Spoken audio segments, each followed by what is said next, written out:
Բարև ձեզ, Ստեփան Գրիգորյան YouTube-յան ալիքի մասնակիցներ։ Ողջունում եմ ձեզ բոլորիդ։ Այսօր մարտի 20-ն է։ Մենք շարունակում ենք մեր աշխատանքը, պարզ է այսօր էլ մենք ձեզ հետ կանդրադառնանք այն իրավիճակի, որը ստեղծվեց Իրանի շուրջ։ Ռմբակոծությունները Իսրայելի եւ Միացյալ Նահանգների կողմից Իրանի դեմ ուղղված շարունակվում են, Իրանը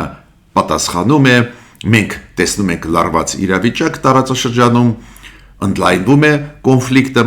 բայց ցանկացած դեպքում միշտ առաջանում են նոր տարեր։ Այս նոր փոփոխությունների մասին, այս մեծ process-ում, որը ուղղակիորեն շոշափում է մեր շահերը, պետք է խոսենք, այսօր անպայման նաև պետք է ասեմ, որ մեր պաշտոնյաները մի քանի կարևոր հայտարարություն արեցին Իրանի հետ կապված եւ Իրան-Հայաստան տնտեսական այդ համագործակցության հետ կապված անպայման կխոսենք։ Մարտակոսը Եվրոմիության ընդլայնման կոմիսարը, հանձնակատարը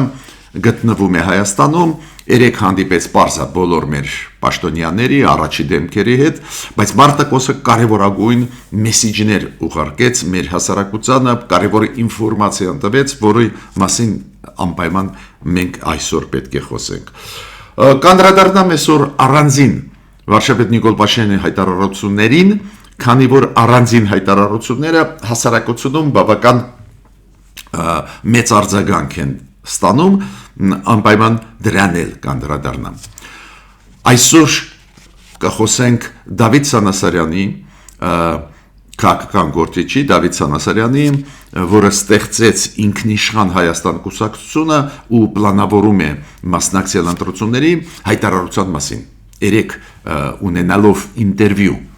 անցկացնելով ինտերվյու Factor online ռեսուրսում, ինքը կոչ արեց պրոդեմոկրատական, պրոեվրոպական ուժերին միավորվել։ Այս թեման անչափ զգայուն է մեր հասարակության համար, քանի որ շատ ու շատ մարդիկ ուզում են տեսնել երրորդ ուժեր, որոնք կարող են օգտակար լինել, անչափ կարևոր, որ այս բևերացված մեր քաղաքական դաշտը չշարունակի լինել բևերացված, կոպիտ ասած, Նիկոլ Փաշինյան մի կողմից, մյուս կողմից պրոռուսական ուժեր։ Ու Դավիթ Սանասարյանը շատ լուրջ հայտ ներկայացրեց, մեսիջ ուղարկեց պրոդեմոկրատական ուժերին, այդ ինչ նախաձեռնություն է, անպայման այսօր նաև դրա մասին մենք կխոսենք։ Ուրեմն սկսում ենք նորից Իրանի թեմայից, ՄԱԿ-ի գլխավոր քարտուղարը պարոն Անտոնիո Գուտերեշը գտնվում է Բրյուսելում իրան հրավիրեցին Բրյուսել Եվրոմիության ղեկավարությունը, պարզ է Եվրոմիության պետությունները, Եվրոմիությունը կողմ են, որ ՄԱԿ-ի խաղի կանոնները աշխատեն, Միացյալ Նահանգները բարդ քաղաքականություն են վարում, այդ ՄԱԿ-ի կանոնները կարծես թե խախտվում են տարբեր ռեգիոններում աշխարհի, նաև հիմա Իրանի հետ կապված այդ զարգացումները բարդ իրավիճակ է ստեղծում ու Եվրոմիության ղեկավարությունը հրավիրեց պարոն Գուտերեշին Բրյուսել քննարկելու ստեղծված աշխարհում իրավիճակը, այստեղ ինչն է կարևորը, որ պարոն Գուտերեշը դիմեց եւ Միացյալ Նահանգները Իսրայելին, որ դադարան ռմբակոծել Իրանը, դիմեց Իրանին, որ Իրանը չտա հարվածներ ի պատասխան արաբական աշխարհի վրա, դիմեց Իրանին, որ Հորմուզի նեղուցը բացվի։ Բայց մենք ճիշտը պետք է ասենք, որ ՄԱԿ-ի ինստիտուտները հիմա էֆեկտիվ չեն կարող աշխատել, հաշվի առնելով, որ նախկինում Ռուսաստանն է եւ այլ խաղացողները ավելի փոքր, ես այդպես կասեի, անտեսում էին ՄԱԿ-ի խաղի կանոնները։ Հիմա Դոնալդ Թրամփը մեծ քաղաքականություն է վարում ու այս մեծ քաղաքականության մեջ ՄԱԿ-ը կարծես թե գլխավոր դերը չի խաղում։ Դոնալդ Թրամփը, ես դες այդ միտքը ասել եմ, բավական նեղացած է ՆԱՏՕ-ի անդամ պետությունների վրա, առաջի հերթին եվրոպական պետությունների վրա, որ իրանք չեն աջակցում Հորմուզի նեղուցը բացել, զարմանալի բան է, քանի որ երբ որ ինքը պատերազմ սկսեց Իրանի դեմ ուղղված, ավելի ճիշտ ռազմական լայնամասշտաբ օպերացիա սկսեց, չէր էլ խորհրդակցել եվրոպացիների հետ, ինչի է նեղանում ՆԱՏՕ-ի վրա, բայց սպառնում է, որ կարող է նույնիսկ մտածեն դուրս գալու ՆԱՏՕ-ից, ավելին Դոնալդ Տրամպը ասում է, որ Ռուսաստանը չի վախում ոչ ոքու, նաև ՆԱՏՕ-ի անդամ պետությունների, բացառությամբ Ամերիկայի, կոպիտ ասած ինքը ասում է, որ դուք չեք գնահատում մեր մեծ լուման այս անվտանգային հարցերում, բայց ինչն է շատ հետաքրքիր, երբ որ եվրոպացիներն խնդրում եմ, որ ինքը աջակցի Ռուսաստանի հարձակումներից, որ ինքը աջակցի այլ հարցերով, ինքը այն ժամանակ հիշում եք պահանջում էր Եվրոպայից, որ Եվրոպան մինչև 5% բյուջե, ռազմական բյուջե դարձնի 5% իրենց ընդհանուր բյուջեից, որ իրենց պաշտպանեն։ Կոպիտ ասած ինքը հիմա նեղանում է, բայց նեղացնում էր եվրոպացիներին այս մի տարիա իր պաշտոնավարման ակնհայտ, ես չեմ էլ ասում հիմա Գրենլանդիայի հարցը, այնտեղ խայտարակ պատմություն էր, Պենտագոնի պաշտպանության նախարարի պարոն Պիտ Հեքսեթի կոշտ հայտարարությունները, որ գլխավոր նպատակներին մենք կհասնենք Իրանում, կոչնչացնենք Իրանի հրթիռային արդյունաբերությունը, ռազմական արդյունաբերությունը, դրոնային արդյունաբերությունները ու կշարունակենք ռմբակոծել, ինքը ասեց, որ այս 3 շաբաթվա ընթացքում 7000 հարվածներ հասցրեցին Իրանին, բայց Իրանի հետ կապված նորություններ կան։ Առաջի անգամը, երբ որ Իսրայելի կամ Միացյալ Նահանգների ռմբակոծությունները արվում են, առաջի անգամ այս 3 շաբաթում, որ արաբական աշխարհի երկրները դժգոհություն հայտնեն։ Ուրեմն 3 Իսրայելի ավիացիան հարված հասցրեց հարավային Փարս այս գազային հանքավայրերին։ Դուք գիտեք, ամենախոշոր գազային հանքավայրերը գտնվում են Իրանում եւ Քաթարում։ Ու իրենք հասցրեցին այդ հանքավայրերի վրա հարված հասցնել Իրանի մասում։ Դա արձագանք ստացավ Իրանի կողմից, Իրանը սկսեց հակարվածներ տալ, բայց գլխավորը որն էր, որ Իսրայելը առաջի անգամը 3 շաբաթվա պատերազմի ժամանակ սկսեց էներգետիկ օբյեկտների հարվածել Իրանի։ Ու այնտեղ, որտեղ որ ամենամեծ պաշարներ են գազի աշխարհում, այնտեղ հարվածեց Իրանին ու եւ Քաթարը, եւ Էմիրատները, եւ Սաուդյան Արաբիան լրջագույնը քննադատեցին։ Օմանի արգորդ նախարարը ընդհանրապես ասեց, որ ես չեմ տեսնում Ամերիկայի ստեղ քաղաքականությունը, Իսրայելը ամեն ինչ թելադրում է։ Դա նորություն է, քանի որ արաբական աշխարհի պետությունները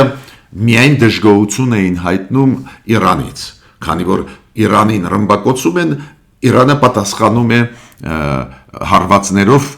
այս երկրներում գտնվող ամերիկյան օբյեկտների վրա, ռազմական բազաների վրա, դեսպանատների վրա։ Իրանք դժգոհում են։ Առաջի անգամը, որ իրանք դժգոհություն հայտնեցին հենց Իսրայելի ռմբակոծություններին։ Նորություն նաև երկրորդ։ Իսրայելը սկսեց ռմբակոծել իրանական ռազմանավերը, նաև կատերները գտնվող Կասպյան ծովում։ Իրանի Կասպյան ծովում գտնվող նավահանգիստները, ռազմական նավերը առաջարկամա, որ Իսրայելը ռմբակոծեց։ Դա լավ լուր չի, քանի որ դա նշանակում է, որ մոտենում է այդ կոնֆլիկտը հարավային Կովկասին։ Դուք հիշում եք ռմբակոծությունները դրոններով Նախիջևանի, հիմա Իսրայելը ռմբակոծում է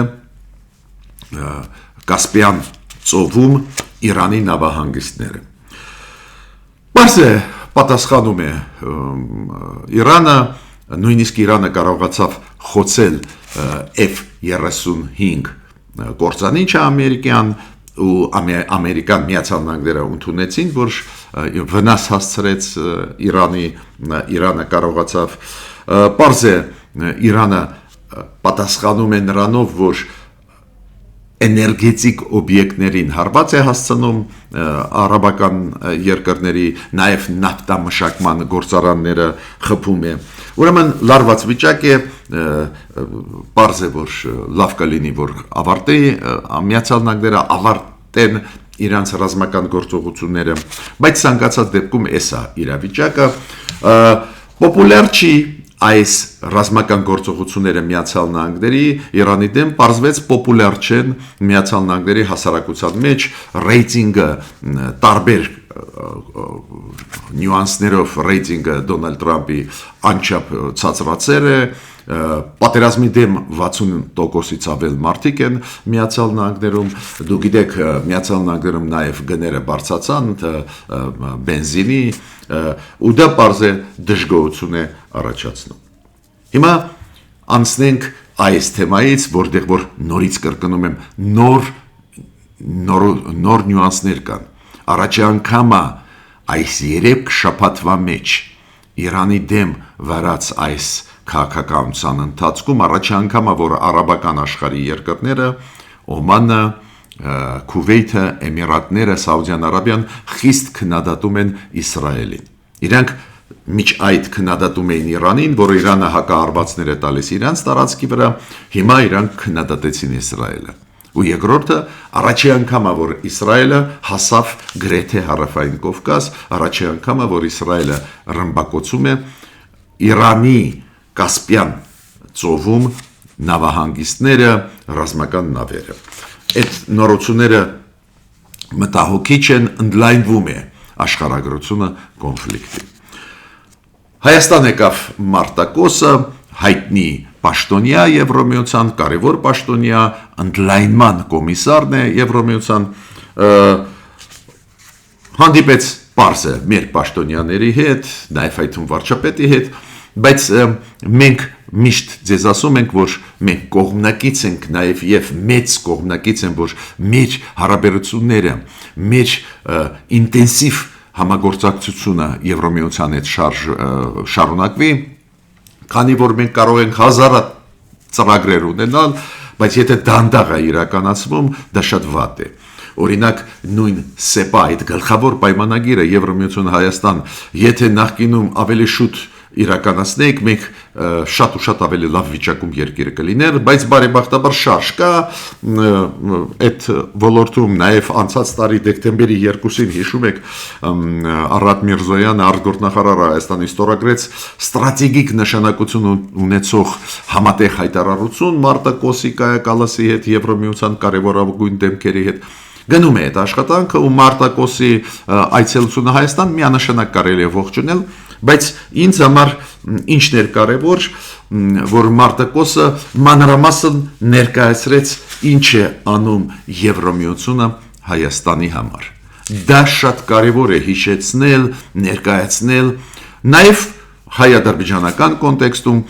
նաև Հայաստանի ներսում մեր բիզնեսի համար, մեր տարբեր ոլորտների համար աջակցությունը, այո, դա անհրաժեշտ է նշել, քանի որ այսօր արշավը Եվրոմիության դեմ այն պրոռուսական ուժերի կողմից, Ռուսաստանի կողմից, Հայաստանի ԶԼՄ-ների կողմից պրոռուսական այդքան ուժեղ է Եվրոմիության, որ Եվրոմիության նաև պաշտոնյաները պարտավոր են գալ ստեղ ներկայացնել։ Մեր պաշտոնյաները պարտավոր են ներկայացնել մեր հասարակությանը այն, ինչ անում է Եվրոմիությունը Հայաստանում։ Ու եթե մեկը մեզ աջակցում է, նաև ֆինանսական, դա Եվրոմիությունն է, դա Միացյալ Նահանգներն են։ Ոչ մի այլ տեղերից մեծ զգալի աջակցություն չենք ստանում։ Ստանում ենք աջակցություն օրինակ Ճապոնիայից, փայլուն, շնորհակալ ենք Կանադայից, բայց մեծ աջակցություն լուրջ մենք ստանում ենք Եվրոմիությունից ու այդ աջակցությունը ոչ միայն փորձադիտական է, ֆինանսական է,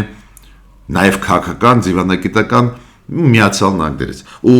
շատ կարևոր է դա այո մեր հասարակությանը ներկայացնել, բացի դրանից Մարտակոսը մեծ տեղ տվեց Հարավային Կովկասին կոմունիկացիոն հարցերով, քանի որ ինքը ասեց այս ինչ կատարվում է Ռուսաստանի պատերազմ Ուկրաինայի դեմ, հիմա լուրջ զարգացումներ Իրանի շուրջ, ինքը ասում է բերում է նրան, որ ել ավելի կարևոր են դառնում այս ճանապարհները, կոմունիկացիաների բացումը Կենտրոնական Ասիայից, Հարավային Կովկասով դեպի Եվրոպա, ինքը դա նշել է, այս բոլոր մեսուջները անչափ կարևոր են մեզ համար ու դրական են մեզ համար։ Հիմա Նիկոլ Փաշինյանը իմիջիալոց անդրադարձավ, դու ինքը ակտիվ եւ սոցցանցերում ակտիվ է Նիկոլ Փաշինյանը, դու գիտեք վարչապետը եւ շատ ակտիվ է լրագրողների հետ շփվելիս եւ նաեւ քաղաքացիների հետ, երբ որ գնում է շրջաններ Հայաստանի ու բրիֆինգներից մեկում այս վերջի լրագրողների համար ինքը նշեց, որ օրինակ Իրանի հետ կապված հումանիտար օգնության հետ կապված մերոնք մտածում են ինչի հետ նաև այդ հարցը ինչի հետ էր կապված, քանի որ օրինակ Թուրքիան ու Ադրբեջանը ուղարկեցին հումանիտար աջակցություն Իրանին։ Հիմա այդ պատերազմական գործողությունների հետ մենք ոչ մի կապ չունենք, քաղաքական դիրքորոշումը մերոնց շատ իմ կարծիքով ճիշտ է, որ մենք ուզում ենք, որ խաղաղ ճանապարհով լուծվի, դիվանագիտական բանակցություններով, այլ ոչ թե ուժային քայլերով, ու մենք ուզում ենք, որ դադարեցվեն այս ձևի process-ները նեգատիվ, դա ճիշտ է, բայց հումանիտար օգնությունը իր տեղը ունի, ու Նիկոլ Փաշինյանը ասեց, այո, մենք երբ որ տեսնենք, որ դա պետք է անել, մենք կանենք, ես ուզում եմ ասել վարչապետին, այո, անհրաժեշտություն կա, քանի որ մասշտաբը ռազմական գործողությունների Իրանի դեմ շատ մեծ է, այնտեղ տուժածներ կան մեծ թվով զոհեր, տուժածներ նաև երեխաների մեջ, քաղաքացիական մարդկանց մեջ, պարզ է, որ հումանիտար օգնությունը դա շատ կարևոր կլիներ այսօր։ Նիկոլ Փաշինյանը նաև առանձին թեմաներին անընդհատ անդրադառնում է, հիշում եք այդ թեմային, որ մեր անկախության հռչակագիրը դա ոչ թե անկախության հռչակագիրն է, բայց կոնֆլիկտի հռչակագիր է, թեմայով մենք խոսացել ենք այսօր չեմ անդրադառնա, բայց նաև ինքը երկրորդ թեզն է ասում, օրինակ ինքը ասել շատ վատ է, որ Ադրբեջանը անդադար խոսում է արևմտյան Ադրբեջան, բայց ինքը ասում է մենք էլ ասում ենք արևմտյան Հայաստան, մենք էլ ասում ենք Դադիվանկը մերն է կամ չգիտեմ Արարատը մերն է, ու ես այդտեղ մի բան ուզում եմ ասել, հասկանալով ընդհանուր տրամաբանությունը Նիկոլ Փաշինյանի, որը ասում է արի ռետորաբանությունը չօգտագործենք, որը սրում է հարաբերությունները, որը վերադարձնում է մեզ կոնֆլիկտի դաշտ, արի գնանք դեպի խաղաղության, ստեղ ես դիտողություն չունեմ, բայց մեկ ասելիք ես ունեմ, օրինակ, երբ որ մենք խոսում ենք արևմտյան Հայաստան եզրույթի մասին, չեմ ասում անպայման հիմա շատ խոսենք, բայց ինքը ասեց, հիշեցրեց ինձ ու ես ուզում եմ արձագանքել։ Ցանկացած հայտնի պատմաբանին Եվրոպայից, Ասիայից, Ամերիկայից, ցանկացած հայտնի պատմաբաններին, եթե դուք հիմա գրեք նամակ ու ասեք դուք լսել եք ինչա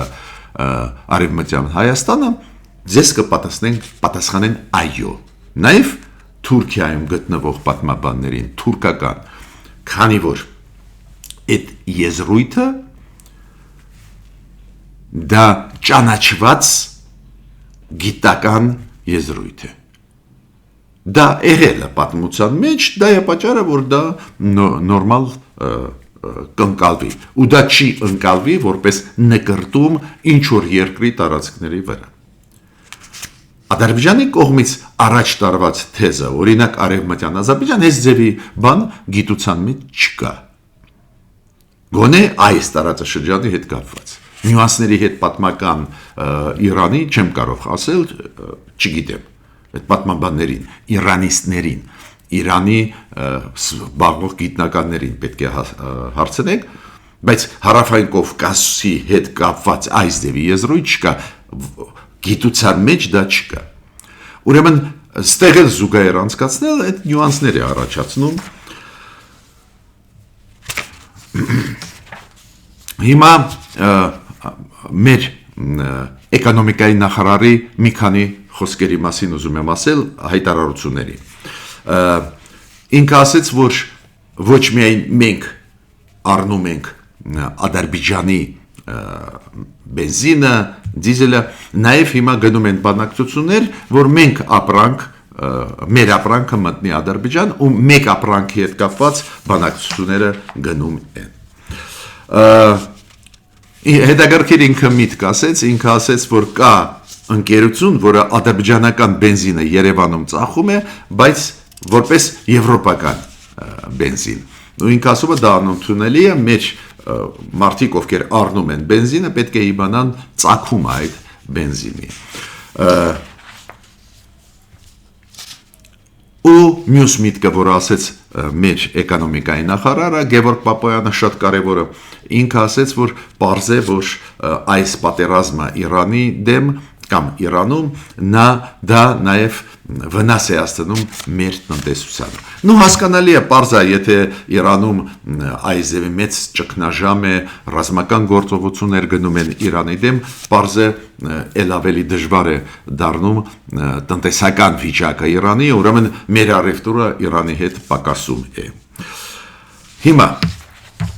անցնում եմ կարևորագույն այսօրվա հարցին, ես համարում եմ շատ կարևոր հարց, Դավիթ Սանասարյանի հայտնի քաղաքական գործիչի, դուք պետք է հիշեք, որ հեղափոխության ժամանակ ինքը գլխավոր դեմքերից է Նիկոլ Փաշինյանի թիմից, որը հետո մեծ պաշտոն ստացավ, հետո ինչ որ այնտեղ պատմություններ, Դավիթ Սանասարյանը հիմա վերադառնում է քաղաքականություն, ինչքան հասկանում եմ, վերջի 2 տարի է ստեղծեց ինքնիշան Հայաստան կուսակցությունը ու երեք հանդես եկավ բավական լուրջ հայտարարությունով։ Ֆակտոր on-line TV-ով։ Ինքը ասեց, որ ինքը առաջարկում է բոլոր այն պրո-դեմոկրատական, պրո-եվրոպական ուժերին, բոլորին համախմբվել։ Մի քանի գլխավոր դրույթների շուրջ։ Ու ճիշտ ինքը ասեց, պարզ է տարբեր կուսակցություններ,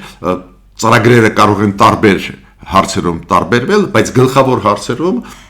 այդ պրոդեմոկրատական ուժերի մոտ ինքը ասում է գլխավոր հարցերի շուրջ կարող ենք միավորվել, ավելին այդ գլխավոր հարցերի մեջ այդ զրույցից ես հասկացա ինքը մտցնում է այն հարցը, որ ընտրվելուց հետո, մտնելուց հետո պարլամենտ բացառեն դաշինք ստեղծել իշխող ուժի հետ, Նիկոլ Փաշինյանի քաղաքապայմանագրի հետ, այդ հետագրքիր է, բայց ինչը ինքը ասում է, որ պահանջարկ կա հասարակության մեջ, որ պրոդեմոկրատական ուժերը միավորվեն, որ ավելի հավանական լինի, որ այդ երրորդ ուժը սկսի ազդեցություն ունենալ մեր քաղաքական դաշտում ու մտնի ազգային ժողով։ Ու ինքը ասեց, այս քննարկումները ես առաջարկում եմ հրապարակային անել։ Ոչ թե կուլարներում քննարկենք, ով որտեղ կզբաղեցնի ցուցակում, այլ ուղղակի բաց ռեժիմով մեր հասարակության առջև ելույթ ունենանք, նու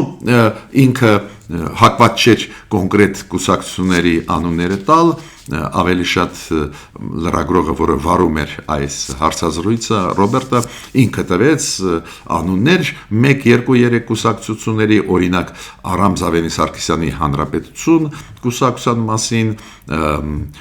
նաև Գուրգեն Սիմոնյանի գլխավորած ստեղծված քաղաքական ուժի մասին, ասեմ ձեզ, որ արձագանքեցին այդ առաջարկին Դավիթ Սանասարյանի շատ արագ հայտնի մեր փորձագետները, հասարակական գործիչները, դա նշանակում է, որ դրա պահանջարկը կա հասարակությունում։ Հասարակությունը հասկանում է, որ միայն այս բևեռացումը, երբ որ մի կողմից Նիկոլ Փաշինյանը իր կուսակցությունով, մյուս կողմից օլիգարխիան, նախկինները իրանց ռեսուրսներով, այդ բևեռացված իրավիճակը իրոք զարգացման փաստորեն Հայաստանի արագ զարգացմանը խանգարում է ու քաղաքական դաշտում անպայման պետք է այլ ընտրանքներ ստեղծվեն։ Պարզ է առանձին կուսակցությունները գնալով պրոդեմոկրատական կուսակցությունները ավելի քիչ շանս կունենան, եթե կարողանան միավորվել ու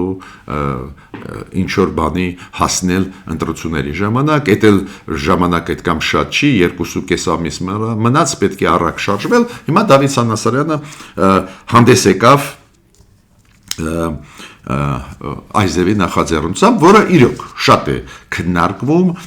մեր հասարակության մեջ, որ այլընտրանք մենք չենք տեսնում, որ կարողանանք գիտակցված գնանք քվեարկենք, քանի որ շատերը նաև իշխանության նկատմամբ ունեն հարցեր, ունեն դժգոհություններ, շատերը ուղղակի չեն ընդունում նախկիններին կամ օլիգարխիան